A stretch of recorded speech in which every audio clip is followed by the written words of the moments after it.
welcome back to the Your Crush podcast. My name is Sid Pace, your secret admirer, your dream girl, and your crush. So usually with this podcast, we talk about like pop culture, relationships, personal growth. This episode's gonna be a little different. It's kind of like true crime meets your crush, I guess. Literally. Anyway, so we're gonna shift it a little more. It's gonna be a little vibe change. But today's guest, we have Ben. Hey, Ben. Hey, guys. What's up? What's up? Ben and the girlies. Anyway, he's here to share a little story that happened to him and his girlfriend. Like about, how long has this been going on? Like a couple years?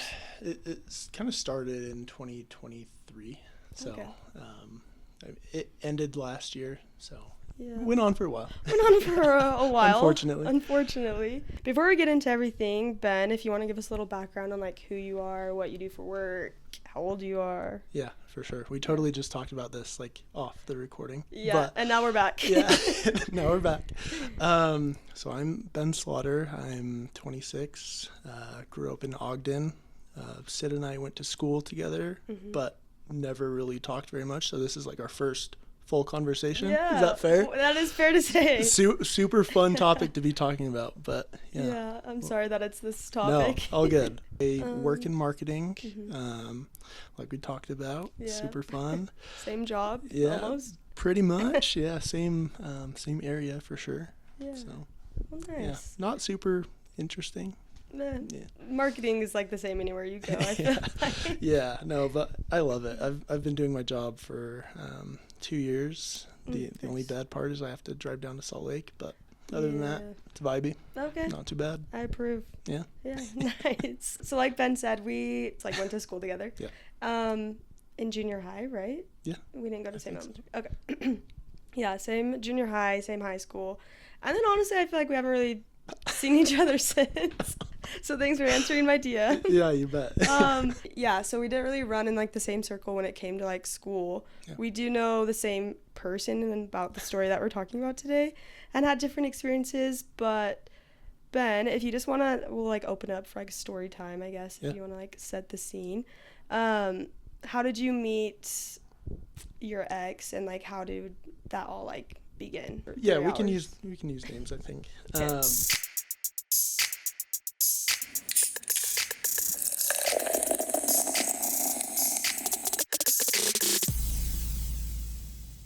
Me and Ben, we both knew Krista in school is how we met. I met her through my ballet studio and then just like school and everything like that. Yeah. How did you two meet? Yeah, so we started dating. Let me back up. That was really fast. We met through a mutual friend. Shout out Ethan. We love Ethan. We do. Yeah, so it was like a year after we had graduated high school. So circa 2019. My friend Ethan introduced us. I was, obviously single at the time, so was she. Ethan was actually her roommate at one point, so Nice. we sort of like got introduced just through Ethan, mutual friend, and yeah, that's how we met. Yeah, just trusted that she was a good roommate and was like, yeah, set it exactly. up. We all had gone to school together, but like sort of similar to Sid and I. Chris and I didn't really like run in the same crowd. Like I knew of her, but never, like I probably never had a full conversation with her in high school either, for whatever reason. I don't know. But yeah, we made the connection like middle of 2019, something like that. Okay, cool. So then in high school, were you dating? Who were you dating or were you single throughout high school? Give us your lore. Yeah, we're not going to name drop that one. Okay, perfect. But lore is crazy there, unfortunately. I just have some crazy lore, Yeah. It's great. Yeah. But yeah, I was in a pretty serious relationship in like all throughout high school. This person I had dated for 3 years, and then sort of after we graduated, we parted ways. But yeah. So that makes sense, like not running in the same circle. Yeah, exactly. Definitely, I was like cuffed up all throughout high school. So obviously that can like affect the circles you run in because you're not going on as many dates with different people, Right, obviously. right. Yeah. You're locked out. Yeah. Okay, so Ethan introduced you to Krista, who, like, they were roommates and everything like that. How was, like, the beginning of that relationship? Do you feel like, how long did you date for again? Yeah, so Chris and I dated for a year and a half. The beginning was, by all means, like, fairly normal.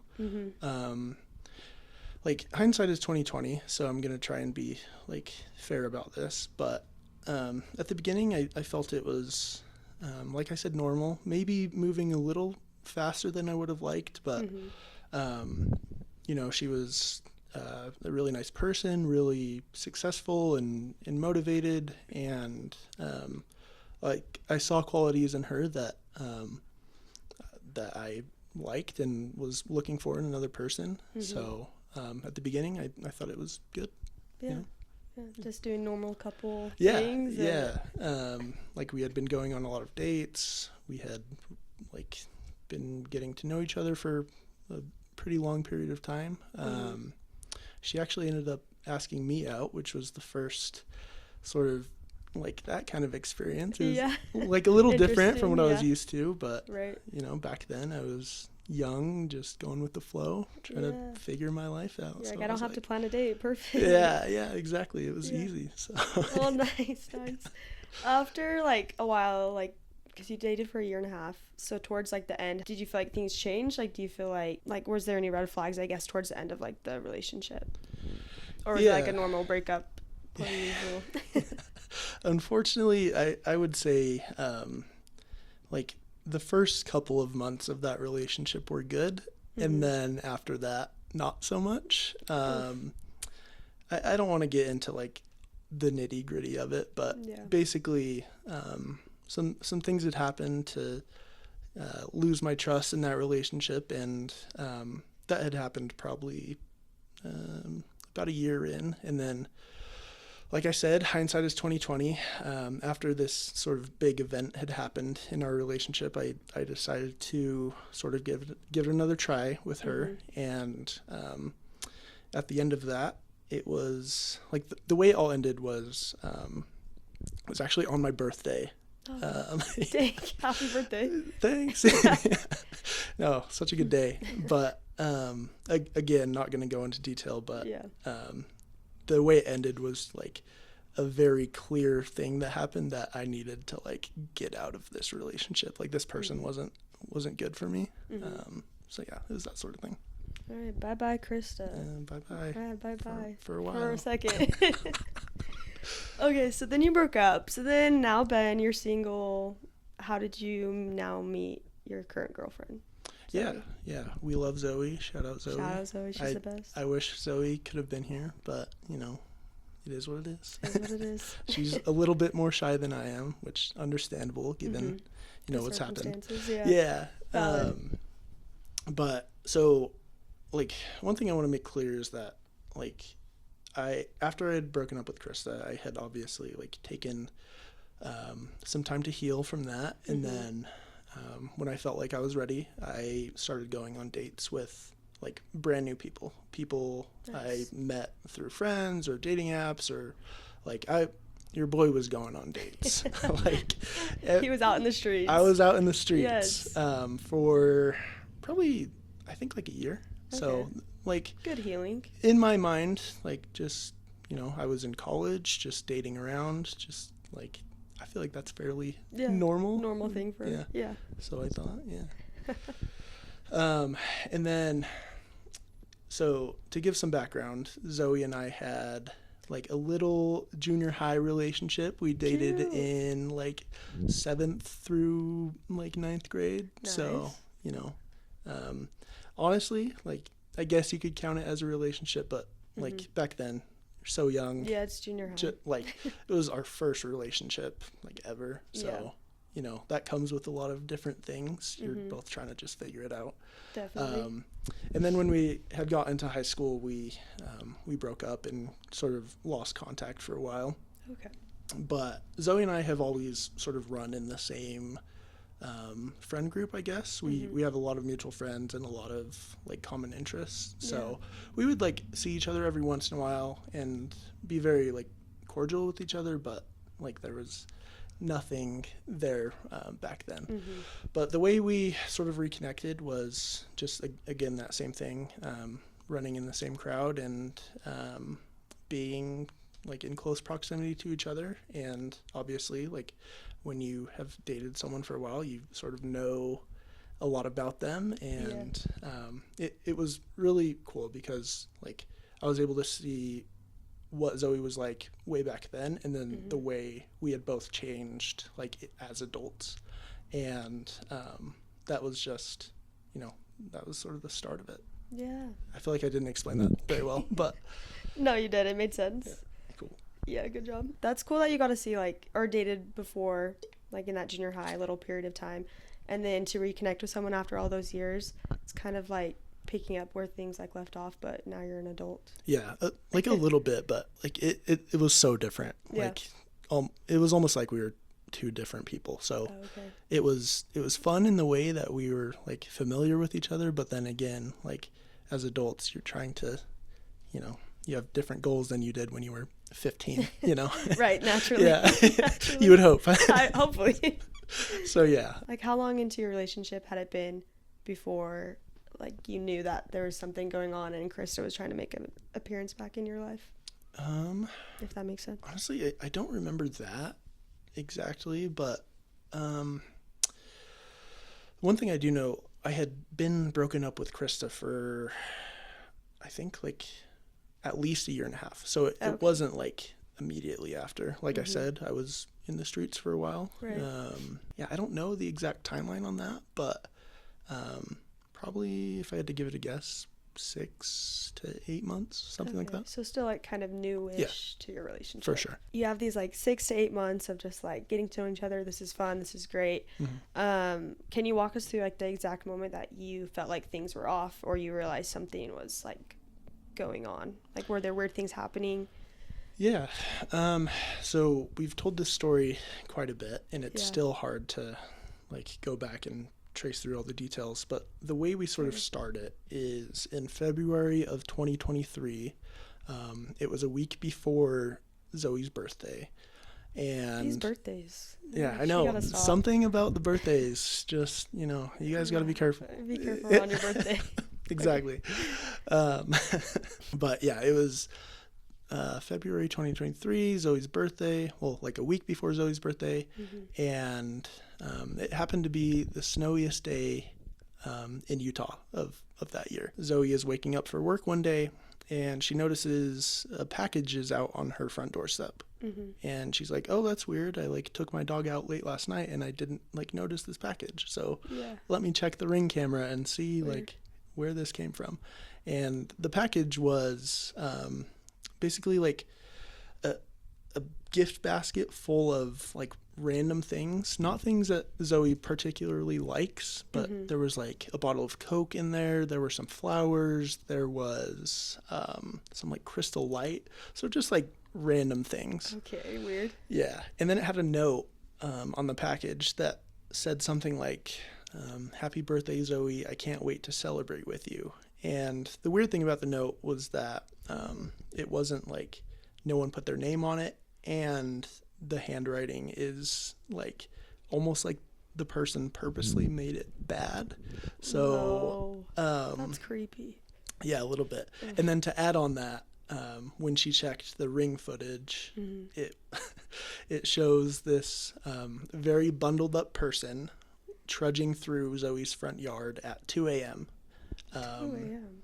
And they were bundled up to the point where you couldn't see like who they were whatsoever. Yeah. And the person had like walked from around the corner, so their car wasn't parked in front of like the view of the Ring camera. Gotcha. So that was sort of the first weird thing that happened, and that's actually like quite a pivotal moment, I think. And we'll get into a little bit more of the details, but that was the first sort of weird thing we noticed. Luckily, Zoe didn't use anything in the package because she had reached out to like friends and family and even coworkers like, "Hey, did you leave this on my front doorstep? I'm trying to figure it out. Like, I want to thank whoever brought this to me, but I'm a little weirded out because of like the footage I have, and Right, then 2 the a.m. note is weird. The things in there I don't really like that much. Yeah. Like, it's just a weird situation. So I'm gonna hold off on that until Smart. until I figure it out. But Mm-hmm. we never like figured out who brought Who it. it was. Yeah. Yeah. So that was the first weird thing that happened. Jeez. Yeah. That's creepy. Yeah, pretty creepy, pretty weird. But that was sort of before we knew anything was going on. Mm-hmm. And then to fast forward to sort of the next like major point in the story, it was, let's see, it was April of that same year. So a couple months later, Zoe again is like walking her dog one day in the neighborhood, and she gets a call from her mom. And her mom's like, hey, I have 2 cops on my front doorstep, and they say they want to talk to you. Oh, no. So obviously that's concerning. Yeah. And Zoe rushes home, Mm-hmm. and she's like, hey guys, what's good? Yeah. What did I do? Why do you want to talk to me? Yeah. Is everyone okay? And the cops introduce themselves, and one of them is from Homeland Security. One is just like a city cop. Mm-hmm. And I wish I had been there for like the sort of unraveling of this news, but Yeah. they sit Zoe down. They made it a point to like sit her down alone, like away from her family. And that was because the cops had some pretty unfortunate news for her, that Zoe's information, including like her address, sort of her daily whereabouts, her height and weight, like social media, the fact she had a dog, like Yeah. All the really details. intricate details of her life had been found on a dark web hit list, and someone had paid thousands of dollars to kill her. Like someone out there on the dark web wanted Zoe killed, and these officers had picked up, someone had reported it to them from, all they said was someone outside of the country had reported this to basically the FBI / Homeland Security, and they wanted to make that known to Zoe. Jeez. Yeah. Just like a random Tuesday, and then Literally. sit her down. And, Literally. wow. Obviously, that's not super easy news to take. Yeah. So. How did she like tell the news to you? Yeah, I remember that super well. We were just, so she called me right up.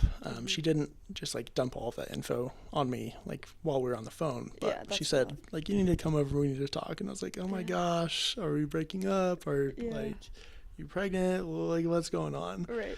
And so she told me the story, and at first like we both didn't believe it. We're like, okay, because one point I want to add, the officers had said themselves, they were like, this could turn out to be a scam. Like, these things usually don't go anywhere. It could just be like some weird person out there, and like maybe they got your info somehow. Like maybe it was like a data leak. Basically just like, watch your back. But the chilling part about it was that like they had confirmed that money had been sent like to do this, and like the intent was clearly laid out on this post, which we later came to like, we actually ended up seeing the post a little while later on. Wow. Dang. Yeah. And a It's lot of other words. I feel like I just trauma dumped on all of the listeners, so No. you're welcome for that. Yeah. No, thank you for that. Yeah. But also, I'm sorry about that. It's good. So when like she told you that, you guys kind of, like you said, you were like, we don't really believe this, and the cops kind of were like, sometimes this happens. Yeah. And Yeah, like, just casual, it happens. that's like crazy that they were so casual about that. Yeah. Even though like the money like confirmation like was gone through, and Yeah. I mean, obviously, like, cops in Utah usually don't get that sort of thing. right. I would assume. I'm not, like, buddies with any of them, but that's just Yeah. not a super common crime you hear of. Yeah. So why take it like lighthearted? Yeah. Really? Yeah. They were, like, fairly serious about it, but also, like, you're good, you know? Yeah. They didn't offer really a lot of advice or like resources for Zoe, unfortunately. So we were sort of just left to sit with that news for a couple of months. A couple months. Yeah. Oh my goodness. So like, what was your day to day after you heard that like information, that news, that? someone So, had put a hit out?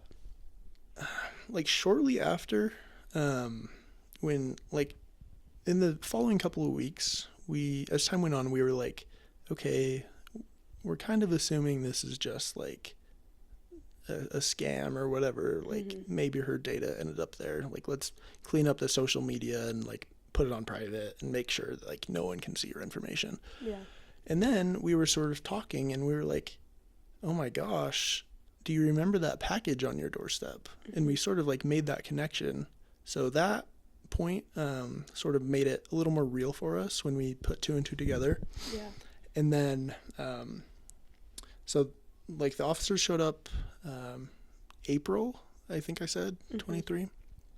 And fast forward to, it was like one of the summer months of that same year. Okay. I mentioned before that we had ended up seeing the hit that was made.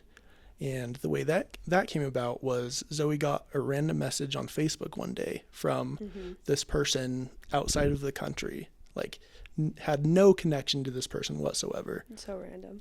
And this person slides in Zoe's like inbox with a screenshot of the like dark web hit that has been made on her, and basically follows up with like, hey, there's someone out there that like wants you dead. They sent this amount of money to like kill you. Oh my gosh. Do you need help? Like I need like, do you want me to report this to people? So Zoe had gone back to like talk to the Homeland Security officer, and they gave her the advice to just like not respond to the person. So they didn't really like do anything about the screenshot, but that was another point where we realized like, oh my gosh, things are sort of coming together and we're treating it as like a real thing, because like the evidence has been shown that like things are getting weird. Like the package, obviously scary. And then, you know, they showed up on your doorstep for a reason. And now this person is showing you the literal like instructions that Krista had made to have Zoe killed. But so like the cops and like Homeland Security didn't show you the screenshot at the time. No. So your first time seeing it was by this random stranger. Exactly. Yeah. When Homeland Security visited, they didn't really have much information, and that remained true for honestly like a while. We didn't get very much communication from them, unfortunately. In fact, we had been trying to like work with them to figure it out, and at one point the officer had said that he was going to like interview both of us, and we're like, okay, that might help, like that might help us figure it out. He ended up like ghosting us. Like this Homeland Security officer, like from the government, ended up just like not showing up for the interview. He came to you first, and then he was like how are you gonna ghost us when you show up on Zoe's doorstep? With that information. That's ridiculous. That was unfortunate. Okay, so you're like, the puzzle's kind of coming together, like you're having some pieces on the place. So then you said in like the summer, sometime in the summer, the cops came to you and Zoe again, or to share more information? Or so obviously when you get that sort of information, and when you get cops showing up at your doorstep, and they tell you that someone wants you dead and has paid to kill you, that's not something that you take lightly. It's something that you think about probably like every waking moment, 24/7. It's always on your mind, and that was definitely true for us.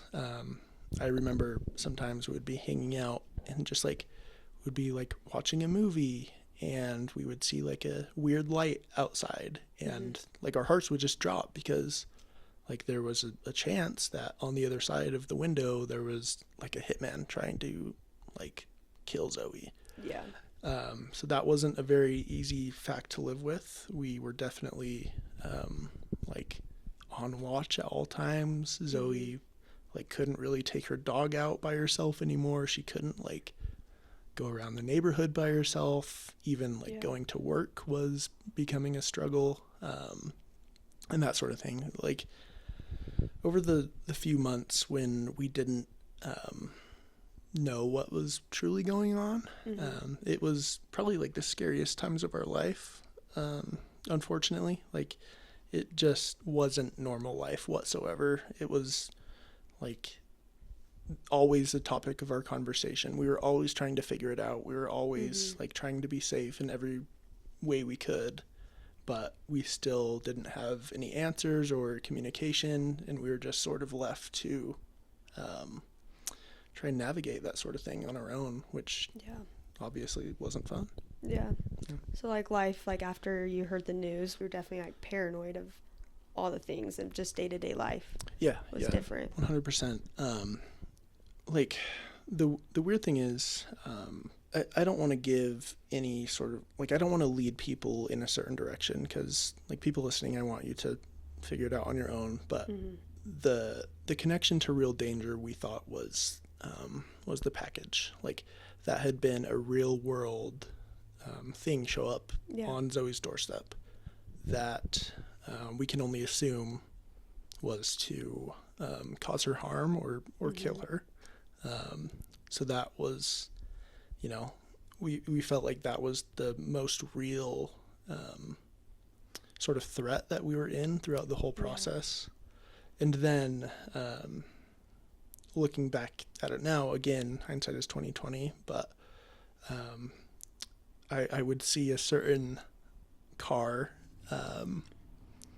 more often than, you know, more often than usual. And with all of the details that this person had about Zoe, you can only be led to believe that you were kind of being watched, unfortunately. Like the details on this hit order were really, like, you wouldn't know these things unless you were in close proximity to Zoe and I. Yeah. So did it ever cross your mind that it could be somebody like in your circle or someone that you know, or they know you? So honestly, not really. I don't know if you know Zoe very well, probably not. But I mean, we were friends in junior high, but that was a long time ago. So as you know, Zoe is like the sweetest girl in the world. Yeah, an angel. Absolute angel. Has never done anything to like hurt someone, especially to the extent that someone would want her killed. Like, so we didn't really think that it could be someone close to us. Again, like through this period, we were just trying to figure out like if it was a scam. We were trying to figure out where it was coming from. We weren't thinking, oh, it's the neighbor next door, or oh, it's an ex-boyfriend or girlfriend or something like that. Like we were just being careful, but not really zooming in on anyone in particular. Okay. Well, thanks for sharing a little more of like how kind of life was between you and Zoe. Definitely like doesn't make the day-to-day like simple or easy. Like there's always like more thought into it, everything. So after like that interview that the Homeland guy didn't show up to, when was the next time that you heard from the police? Like did they ever get back to you? Did you have to go to them, or how was that process? So when they first showed up, Zoe was given what's called a like victim assistance coordinator, which is basically a person from like the government, I guess, who's supposed to be there for like victims and offer them resources like therapy and just like things like that, to be there for the victims like emotionally. They can't really do so much like on the evidence or investigation side, just like more support. More emotional support. So we had the most contact with that person, but as far as like the officers or the people investigating, we had like little to none. We were sort of left in the dark for a while, and the next point after we got the screenshot of the hit was like a really big moment in this story. Zoe and I were on a little vacation shortly after the summer. It was the beginning of September, and we were at dinner one day, and Zoe gets a call from the Homeland Security officer. So we're like, oh my gosh, are we finally going to get an update? Yeah. And Zoe steps away. Again, I wasn't there for the call, so I don't have all the details. But my understanding is the officer opens up the call with, "Hey Zoe, we think we have we've made some progress and we have a potential suspect for you." And Zoe's obviously like, "Oh my gosh, tell me who it is." Yeah. And the officer says, "Okay, I'm going to run a name by you, and you tell me if you know anyone by this name."